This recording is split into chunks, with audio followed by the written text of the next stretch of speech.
오늘은 모든 민족에게 전하라 라는 제목으로 하나님의 말씀을 전하겠습니다. 모든 민족에게 전하라. 우리 먼저 하나님의 말씀 신약성경 마태복음 28장 18절로 20절의 말씀을 함께 보시겠습니다. 우리 마태복음 28장 18절로 20절의 말씀입니다. 예수께서 나와 일러 가라사대 하늘과 땅의 모든 권세를 내게 주셨으니 그러므로 너희는 가서 모든 족속으로 제자를 삼아 아버지와 아들과 성령의 이름으로 침례를 주고 내가 너희에게 분부한 모든 것을 가르쳐 지키게 하라. 볼지어다 내가 세상 끝날까지 너희와 항상 함께 있으리라 하시니라. 아멘. 이제 다음 시간이면은 우리 사복음서를 이제 마치게 됩니다. 우리가 작년 8월인가요? 작년 그쯤에 우리가 사복음서를 시작을 했는데요. 이제 한 시간 정도 남았습니다. 이제 오늘은 예수님께서 부활하시고 하늘로 올려 가시기 전에 이 땅에 남겨진 제자들과 또 오늘날 우리에게 주시는 지상 최대의 명령, 위대한 사명, 대사명이라고 우리가 말을 하는데, 우리가 이 예수님께서 우리에게 주신 위대한 사명을 함께 묵상하고자 합니다. 그리스도께서 십자가의 고난을 이기시고 부활하심으로써 사단의 권세를 꺾으셨어요. 그리고 이제 주님은 하늘과 땅의 모든 권세를 내게 주셨다라고 선포합니다. 하늘의 권세, 땅의 권세까지도. 모르겠어요. 그 전에는 땅의 권세를 누가 소유하고 있었을까? 근데 그 십자가의 고난을 이기시고 또 죽음에서 부활하심으로 그 땅의 권세자 사탄, 그 사탄의 권세를 꺾으셨어요. 그래서 이제 하늘과 땅의 모든 권세를 내게 주셨다라고 선포하시는 주님의 음성, 그리고 주님의 모습을 우리가 볼 수 있습니다. 이제 예수님의 이 선포가 인류를 위한 희생이 충분하고 또 완성되었다라는 공식적인 발표였습니다.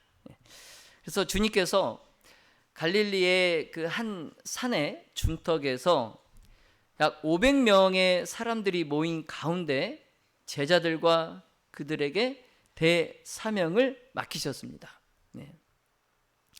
그래서 11명의 그 제자들 앞에서 예수님께서 대사명을 맡기신 것이 아니라 약 500명에 가까운 사람들이 모인 그 자리에서, 그래서 부활의 소식을 듣고, 예수님께서 부활하셨다는 그 소식을 듣고 열망 가운데에 모인 그 사람들, 그리고 그 중에는 도마처럼 자신의 불신을 회개하면서 의심을 떨쳐버리고자 했던 사람들, 그런 사람들이 한 자리에 산 중턱에 모여 있어요.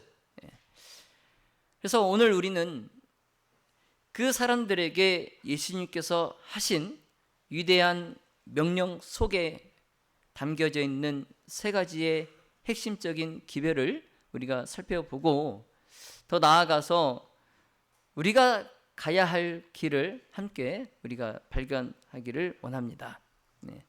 예수님께서 지상 최대의 명령을 주시면서 그 시작 시점을 분명히 하셨어요. 어디에서 이 지상 최대의 명령이 시작이 되어야 하는지, 여러분 어디일 것 같습니까?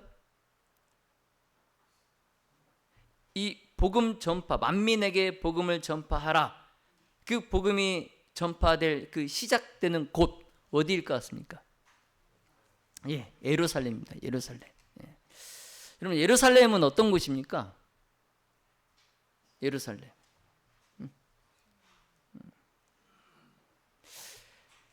예루살렘은 우리 예수님께서 인류를 향한 정말 한없는 친절을 또 사랑을 베푸셨던 곳이에요. 그렇죠? 예? 자, 그럼에도 불구하고 가장 처절하게 거절당하시고 정죄를 받으신 곳이 예루살렘이에요. 예. 그러니까 가장 사랑을 베푼 자녀에게 배신을 당한 것이죠. 예.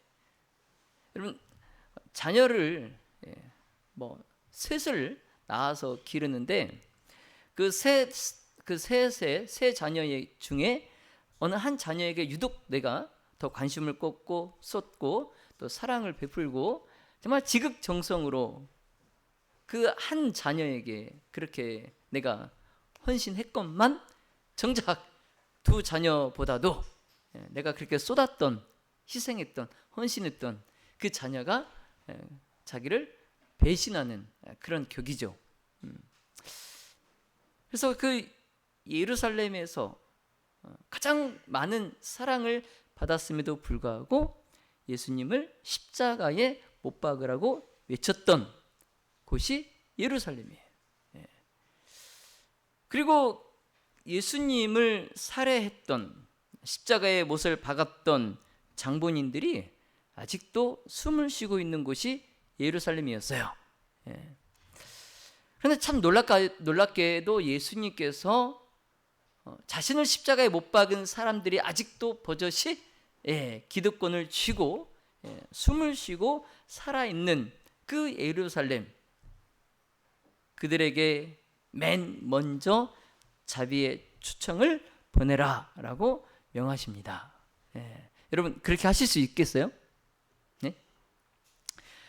여러분, 그 자녀가 이제 내가 나이 들어서 이제 죽을 날이 얼마 안 남았는데 그 세 자녀들을 불러놓고 내 유산의 90%를 너네들 둘은 5%씩 나눠 갖고 90%를 이 자녀에게, 이 아이에게 줘라. 여러분, 그럴 수 있겠어요? 예? 예? 그 배반당한 그 자녀에게 내 재산을 거의 다 줄 수 있겠어요? 근데 예수님께서 자신을 못 박은, 자신을 살해한 그 예루살렘, 그리고 그들에게 맨 먼저, 가장 먼저 구원의 초청을 보내십니다. 이게 예수님의 사랑이에요. 그래서 이게 바로 복음입니다. 복음. 복음의 본질은 자격 있는 자에게 주어지는 보상이 아니에요. 그건 복음이 아닙니다. 그래서 이 사람은 마땅히 구원받아야 될 사람이야. 그리고 그런 사람에게 구원이 주어지고, 이런 사람은 뭐 구원을 받을 만한 자격이 없어. 그런 사람에게는 구원을 주지 않아. 이게 복음이 아니죠. 그래서 복음은 받을 자격이 없는 자에게 먼저 구원의 초청이 내밀어지는 것, 그것이 바로 복음이에요. 근데 우리는 어떻습니까? 그 집 나간 둘째 아들 탕자, 그 탕자가 돌아왔을 때 아버지가 그 집 나간 아들을 환대하잖아요. 그렇죠? 이때 누가 싫어했어요? 큰아들이 싫어요. 큰아들이. 근데 아버지 입장에서는 정말 그 자격이 없는 그런 자녀에게 나의 사랑을 다 주는 것, 그게 부모의 마음이에요. 근데 이게 하나님의 사랑이에요. 이게 복음입니다. 그래서 당시 유대인들은 거룩한 진리를 하나님께 위탁받은 선민이었어요. 예. 세상 모든 민족 가운데에 하나님께서 특별히 그 유대인들, 히브리 민족을 택하셨어요. 그래서 그들이 그 엄청난 특권을 가졌지만 바리새주의라는 그러한 그들이 세운 견고한 성에 갇혀버립니다. 자기들이 세운 바리새주의라는 그 견고한 성 안에 그들이 갇혀버려요. 그래서 그 성 안에 있는 자신들만이 하나님께 구원받을 주인공이라고 믿어요. 그러니까 그 바리새주의 그 성 밖에 있는 사람들은 구원의 대상이에요, 아니에요? 구원의 대상이 아니에요. 그 유대인들의 생각에. 그래서 구원받을 사람은 누구예요? 그 자기들이 쌓아놓은 성, 그 바리새주의, 그 견고한 성 안에 있는 자신들만이 구원받을 대상이라는 거예요. 주인공이라는 거예요. 그래서 참 이 유대인들의 이 복음, 구원은 배타적입니다. 배타적이에요. 그래서 참 편협한 태도를 그들이 취하고 있어요. 그런데 부활하신 예수님께서 그들이 갖고 있던 그러한 모든 편견의 장벽을 아주 단번에 허물어 버리셨어요. 그래서 예수님께서 제자들에게 주신 그 사명은 계급과 지역, 인종을 완전히 초월하는 것입니다. 그래서 복음을 전파하는 데 있어서 계급이나 또 지역이나 또 인종이 상관이 없어요. 누구에게나 복음이 전파되는 거예요.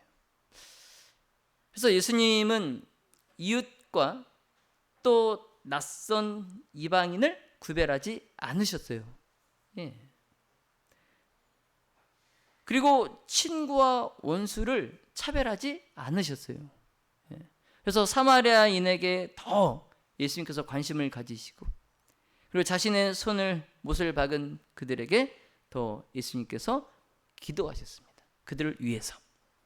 원수를 사랑하라. 그래서 이 은혜의 기별은 이스라엘을 넘어서 유대인의 그 틀을, 민족의 그 틀을 넘어서 모든 나라와 족속과 방언과 백성에게, 즉 땅 끝에 가장 먼 변경까지 이 복음이 확장되어야 됩니다. 그래서 단순히 지리적인 확장이 아니라 인간이 만든 모든 거부의 담을 넘어서는 사랑의 확장이에요. 인간이 쳐놓은 배타적인 울타리를 넘어서 가는 사랑의 확장. 그래서 우리가 이제 중요한 영적 교훈을 얻습니다. 그것은 복음 사업의 성공은 어떤 거창한 선교 전략이 아니라 가장 가까운 곳에서의 충성에 달려 있다는 것입니다. 가장 가까운 곳에서의 충성. 이게 무슨 말씀일까요? 거창한 선교 전략이 복음 사업을 성공하게 하는 것이 아니라 가장 가까운 곳에서의 충성이 그 복음 사업을 성공하게 한다. 무슨 말씀일까? 자, 제자들이 예루살렘에서 이제 곧 만나게 될 박해, 핍박, 증오, 이런 것들을 예수님의 제자들이 두려워하지 않고 피하지 않고 예수님께서 먼저 걸으신 그 발자취를 따랐던 것처럼 우리도 우리의 현실을 직시해야 합니다. 그래서 복음은 생명이 없는 그냥 이론이나 학설, 어떤 논문 이런 것이 아니에요. 복음은 그것은 신학입니다. 신학. 그래서 복음은 어느 한 사람의 생애를 송두리째 변화시키는 살아있는 생동감 넘치는 능력, 이게 복음이에요. 예, 복음. 그래서 하나님께서 우리가 단순히 어떤 성경 지식을 다른 사람을 만나서 그에게 성경 지식을 전달하는 그런 전달자가 아니라 우리 삶 속에서 역사하시는 은혜의 산 증인이 그 사람에게 내가 되어주는 것, 이것을 바라시는 거예요. 예. 그러니까 내가 어떤 누군가를 전도하고 그에게 복음을 전하고 싶으면 그 사람에게 내가 성경 지식을 막 전할 것이 아니라, 물론 이제 성경 지식도 전해야 되겠죠. 근데 그 나중이에요, 나중. 먼저 그 사람에게 내가 삶 속에서 만났던 예수님, 하나님을 그에게 내가 삶으로써, 내 삶의, 내 생애로서 그에게 증거하는 겁니다. 이게 선행돼야 돼요. 생각해 보세요. 내가 전혀 그렇게 살지 않는데, 예?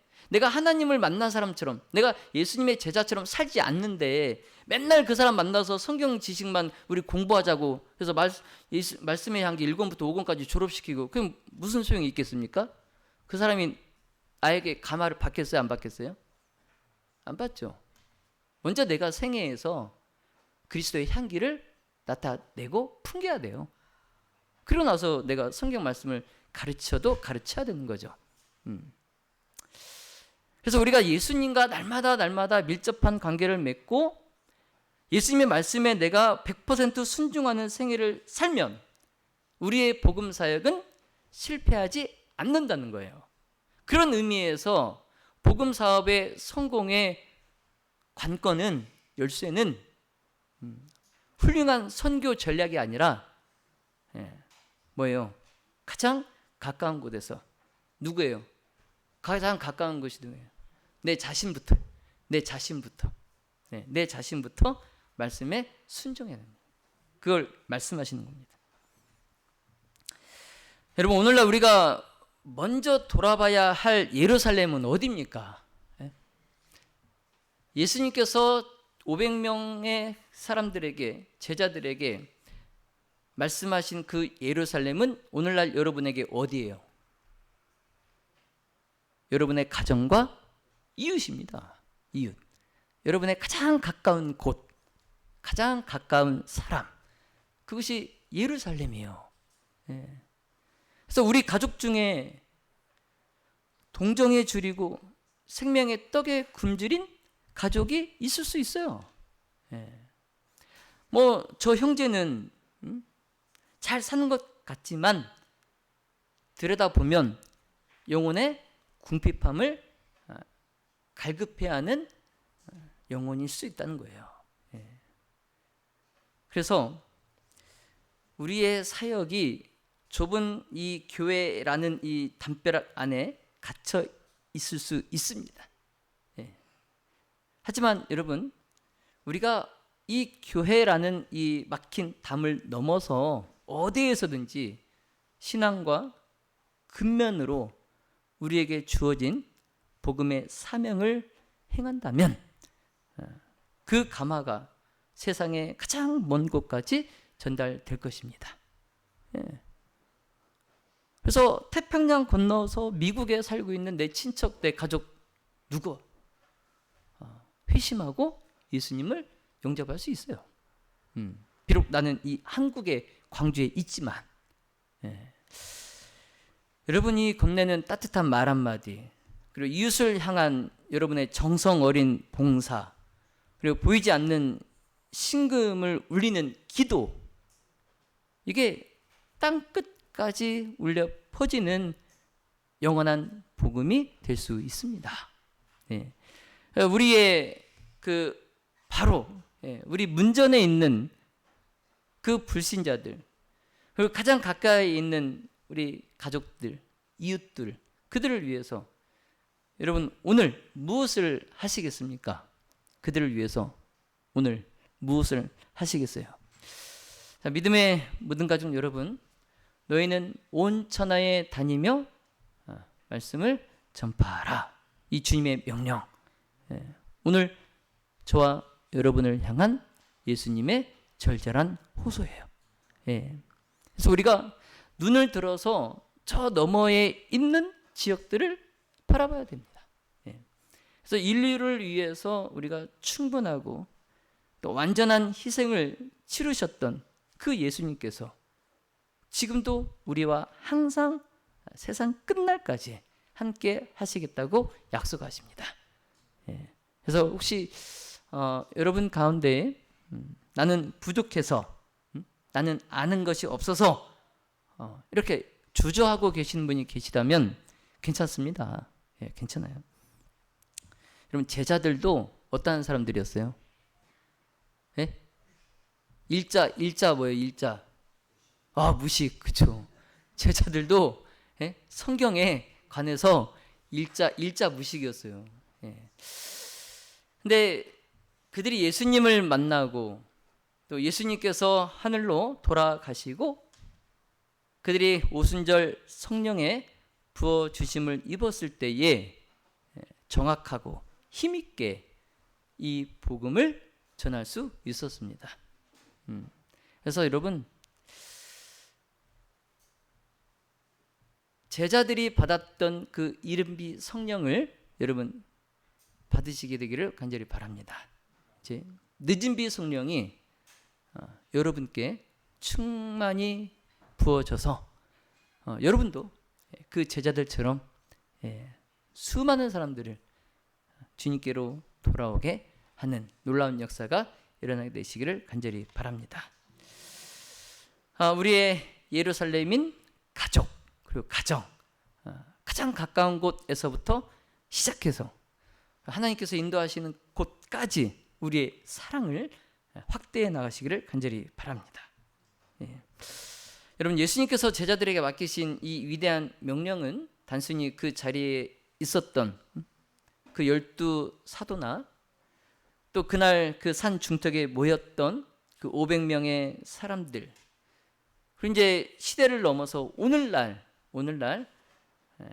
안수를 받은 목사들에게만 국한된 것이 아니에요.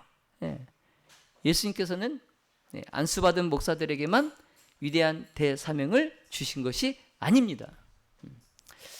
예수님의 그 명령은 세상 끝날까지 그리스도를 믿는 모든 신자를 포함하는 보편적인 부르심이에요. 그래서 이 부르심에는 어느 누구 한 사람도 예외가 없어요. 예수님을 믿는 모든 사람들은 다 이 사명의 부르심을 받았습니다. 그래서 우리는 영혼 구원 사업이 오직 목사에게만 달려있다 이렇게 생각하시면 잘못입니다. 잘못이에요. 예수 그리스도의 생애를 받아들이고 예수님께서 걸으신 그 발자취를 따라가기로 결심한 모든 사람들이 이 예수님의 대사명에 다 부르심을 받았어요. 그리고 그 일을 하도록 임명받았습니다. 여러분 믿습니까? 아멘. 여러분 교회가 이 땅에 존재하는 목적이 무엇입니까? 교회가 왜 이 땅에 존재합니까? 구원 사업을 위해서요. 구원 사업을 위해서. 그래서 우리가 침례를 받고 교회에 입교하여서 신자가 되면 그 순간부터 그리스도와 동역자가 되겠다고 하나님 앞에 서약한 것과 마찬가지예요. 내가 침례를 받고 교회의 한 일원이 되면 가족이 되면 내가 예수님의 동역자가 되겠습니다 라고 하나님 앞에서 서약한 것과 같습니다.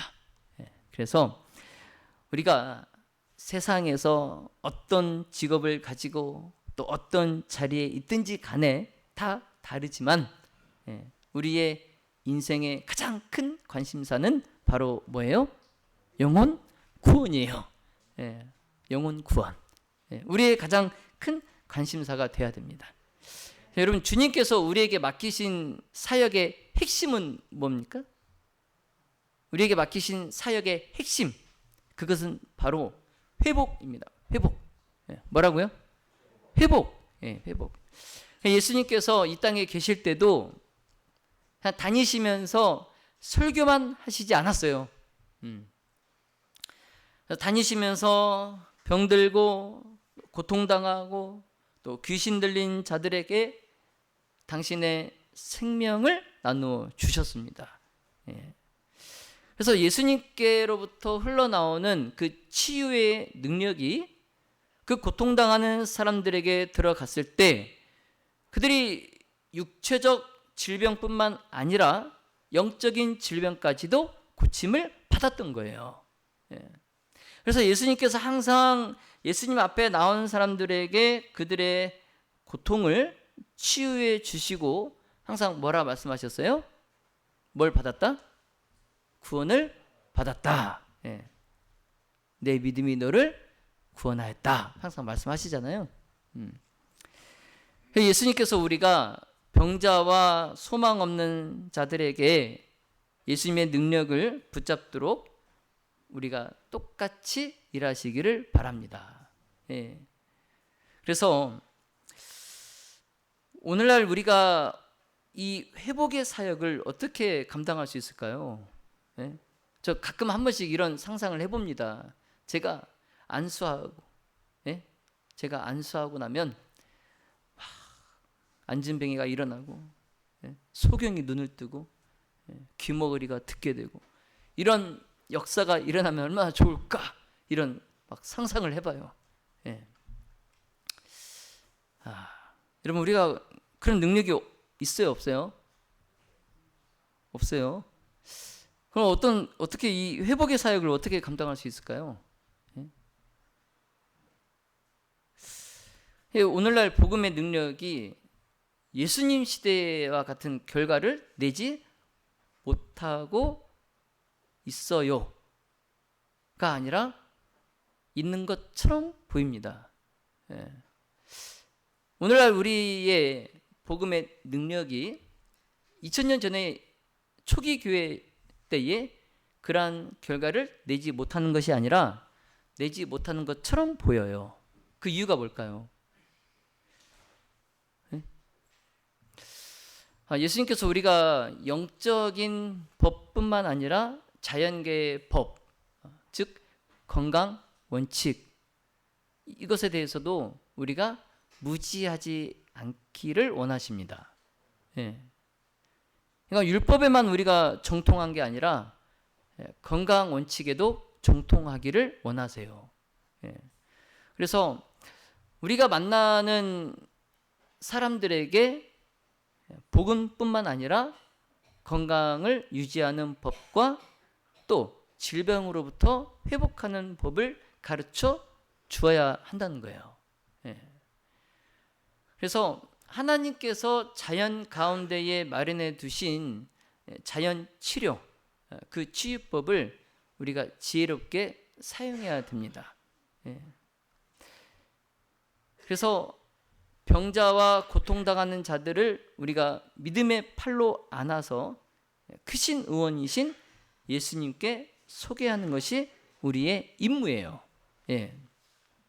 근데 내가 무슨 막 치유의 능력이 있는 것처럼 믿고 당장 오늘 내일 하는 그 중병에 걸리신 분을 내가 믿음의 팔로 안고 병원도 못 가게 하고 맨날 며칠 그냥 집에서 교회에서 그 사람을 끌어안고 막 기도하고 그러다 만약 그분이 돌아가시라도 한다면 어떻게 될까요? 우리가 예수님의 이름으로 육체의 고통을 그에게서 덜어줄 때에 그 사람의 영혼까지 고쳐주시는 예수님, 그 예수님의 능력을 그가 신뢰하도록 해야 돼요. 이게 우리가 해야 할 일입니다.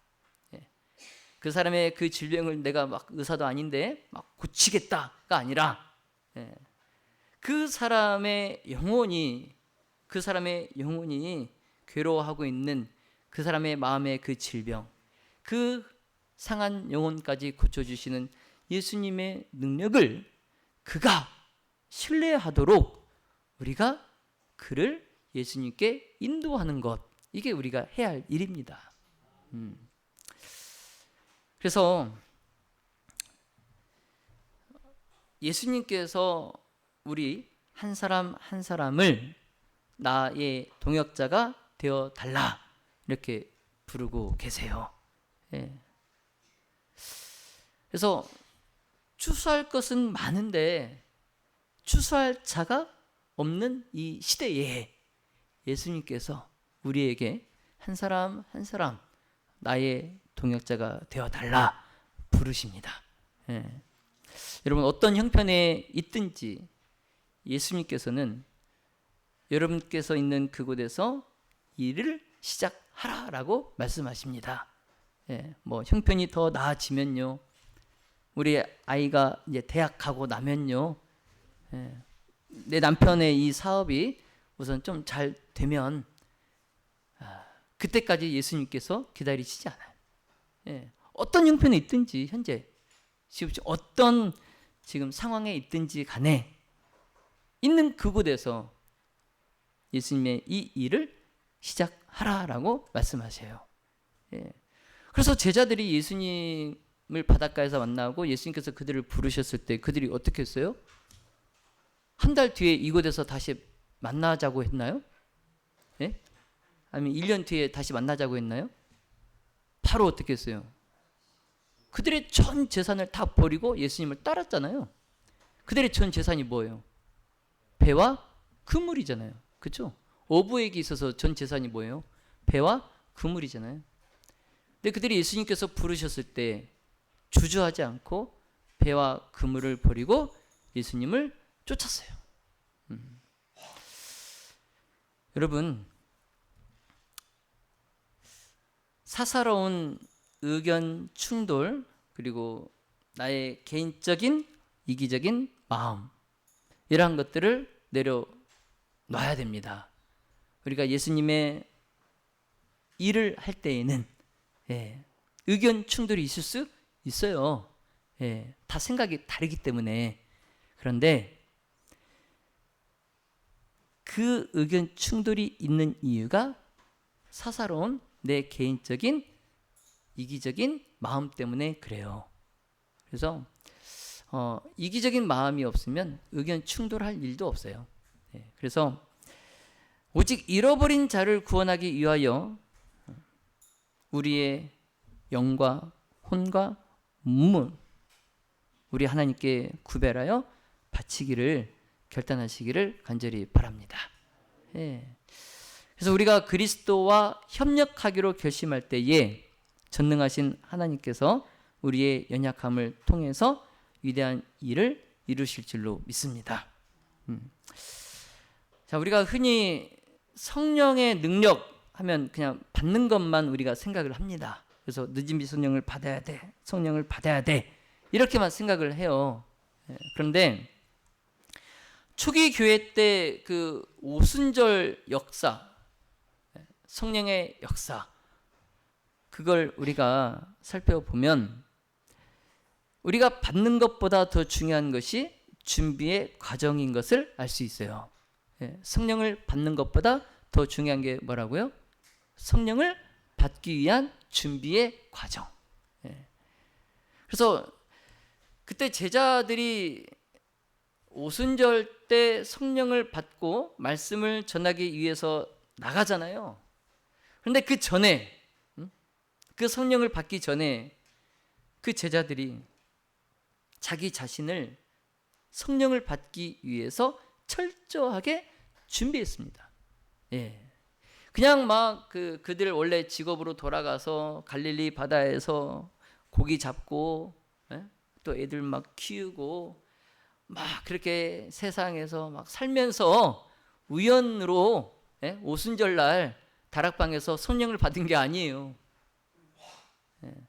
철저히 자신을 구별하고 준비한 결과 성령을 받은 겁니다. 그래서 그들이 함께 다락방에 모여서 불화와 사사로운 이기적인 마음 감정들을 다 일소했어요. 예. 성령을 받기 위하여 다락방에 모인 그들이 마음속에 품고 있는 어떠한 불화나 이기적인 마음 이런 것들을 다 없애버렸어요. 예, 없애버렸어요. 그리고 그 모인 사람 중에 한 사람 뛰어난 그 한 사람의 그 능력, 그 능력이 아니라 그것에 모인 모든 사람들이 한 마음이 되어서 한 덩어리가 되어서 예수님의 약속을 믿고 기도했습니다. 그때 성령이 부어졌어요. 그래서 우리가 주목해야 할 교훈은 그 다락방에 모였던 사람들이 결코 자기 자신만을 위한 축복을 구하지 않았다는 것입니다. 영혼 구원에 대한 책임을, 그 중압감, 그것을 무겁게 느꼈고 그 거룩한 사명을 감당하기 위해서 예수님께서 약속하신 능력을 내려주시도록 간구했다는 거죠. 그때 성령이 그들에게 부어졌어요. 그래서 하루에 수천 명씩 회개하는 기적이 일어납니다. 자, 성령의 능력은 내 안위가 아니라 잃어버린 영혼을 향한 뜨거운 가슴을 가진 그러한 자들에게 주어지는 하늘의 선물이에요.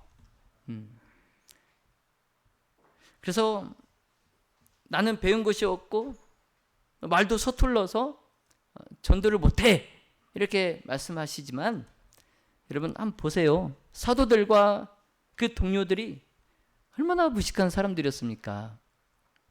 그런데 오순절날 성령의 부어주심을 받았을 때 그들의 언어는 자국어든 외국어든 상관없이 낱말과 억양에 있어서 순수하고 단순하고 정확하게 변화되었어요. 그러니까 외국 말만 할 줄 알게 된 것이 아니라 그들의 거칠고 무식한 그 말투까지도 변화가 된 거예요. 이것은 오늘날 우리에게 큰 용기를 줍니다. 우리가 오직 하나님의 말씀을 전파하기 위해서 내 자신을 바칠 때 성령께서 내 입술까지도 주장하신다는 사실이에요. 그래서 우리가 배운 어떠한 지적 수준이나 또 말솜씨가 전도의 성패를 결정하는 것이 아니라 우리가 예수님과 밀접한 관계를 유지하고 예수님의 말씀을 순종할 때 성령께서 내가 하는 말을 듣는 그 사람의 마음을 움직이시. 그래서 그 사람이 마음의 결심을 하도록 역사하신다는 거죠. 여러분 사도 시대에 부어주신 성령은 무슨 비였습니까? 이른비였어요. 이른비. 근데 그 이른비의 결과만으로도 당시 세상이 뒤집히는 영광스러운 놀라운 역사가 일어났어요. 그렇죠? 자, 그러나 하나님께서 마지막 때를 사는 우리에게 더 놀라운 약속을 주셨습니다. 바로 무슨 비? 늦은 비 성령. 이 마지막 시대에 우리에게 약속하신 성령. 여러분 예수님께서 제자들에게 약속하신 성령 주셨어요? 안 주셨어요? 주셨어요. 그럼 우리에게 늦은 비 성령 주시겠다 약속하셨어요. 주시겠습니까? 안 주시겠습니까? 주십니다. 주시네요. 그리고 초기 교회 때 이른 비 성령의 역사보다 더 풍성할 것이다 라고 약속하셨어요. 늦은 비 성령은 더 풍성할 것이다. 지금도 늦지 않았어요. 우리가 영과 혼과 몸을 구별하여서 하나님께 내 자신을 온전히 바친다면 우리는 새로운 육체적 능력과 영적 능력을 끊임없이 공급받게 될 것입니다. 그래서 이 체험이 그냥 한 번으로 끝나는 신비한 체험이 아니라 매일매일 끊임없이 공급되는 그런 하늘의 영적 자원이에요. 그렇게 하기 위해서 우리가 어떻게 해야 되겠습니까? 딱 한 번 그 신비한 체험하고 난 성령을 받았어 하고 다시 예전처럼 똑같이 살면 하늘의 공급이 계속 유지가 될까요? 아니죠. 날마다 끊임없이 우리가 만나를 구하기 위해서 이스라엘 백성들이 어떻게 했어요? 매일매일 어떻게 했어요? 만나를 구하러 나갔잖아요. 우리 매일매일 우리가 하나님께서 주시는 그 능력을 공급받기 위해서 살아있는 교제를 가져야 돼요. 예수님과. 그래서 우리 교회가 참 보면은 작고 연약해 보이지만 이 늦은 빛 성령의 약속을 우리 모두가 붙잡는다면 초기 교회보다 더 강력한 복음의 역사가 이루어질 줄로 믿습니다. 그래서 믿음의 모든 가족 여러분, 그리스도께서는 이 사명을 우리에게 맡겨 두시고 그냥 지켜보시기만 하시는 분이 아니에요. 너희가 어디 잘하나 보자 이렇게 그냥 지켜만 보시는 분이 아니에요. 예수님은 이 사업의 성공에 대한 책임을 몸소 지시겠다라고 말씀하셨어요. 이 사업의 책임을 예수님께서 직접 지시겠다. 그래서 뭐라고 말씀하십니까? 볼지어다 내가 세상 끝날까지 너희와 항상 함께 있으리라. 그러니까 그냥 너희들이 잘하나 보다나 내가 그냥 지켜보겠다가 아니에요. 이 말씀은 내가 몸소 이 사업의 책임을 지겠다. 그래서 우리가 예수님과 협력하기만 한다면 우리는 그리스도 안에서 완전하게 될 수 있습니다. 비록 우리 인간적인 연약함은 있지만 전능하신 하나님의 일을 수행하는데 부족함이 없도록 우리 주님께서 우리를 온전케 하실 것입니다. 자, 주님께서 지금도 나의 임재가 너와 함께 있으리니 믿음과 신념을 가지고 일하라. 우리를 격려하고 계세요. 자, 이 약속된 성령의 능력을 힘입어서 우리 무등교회가 이 지경을 넘어서 땅 끝까지 복음의 최종적 승리를 선포하는 우리 무등교회 가족들 다 되시기를 예수님의 이름으로 축원하며 말씀을 마치겠습니다.